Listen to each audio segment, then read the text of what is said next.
आज मु बनैबी अंडा तरल कषा से रखी 6टा अंडा आलू डालचीनी गुजराती रसुण अदा पियाज टमाटो तेजपत्र आ गोटे चामच चिकन मसला।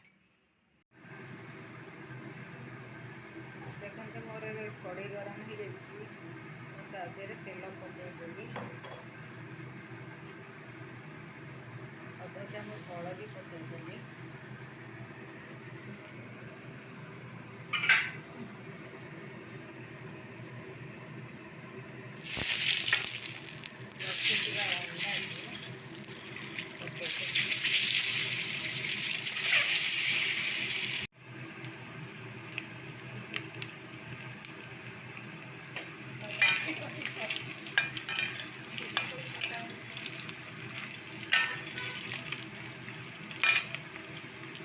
देखो मोर ए अंडा भजा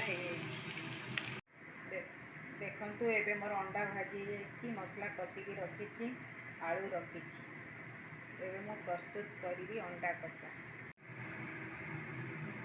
देखु एवं मोर जो अंडा भाजी जो तेल देखु एवं मोर जो अंडा भाजी से तेल रखी से तेल में मसला को पकईदे अंडा कषी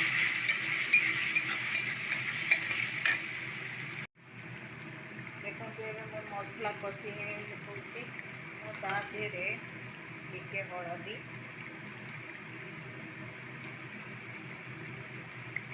और टिके लुण पकई दूसरी और रखी तेजपत्र को पकई दूसरी।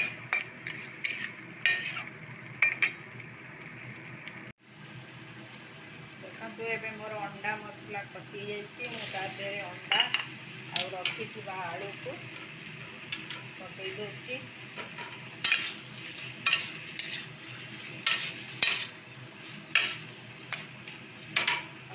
कस्तूरी मेथी दे मोर अंडा आलू कषा प्रस्तुत हो गई। देखु एवं मोर अंडा कषा प्रस्तुत हो गई।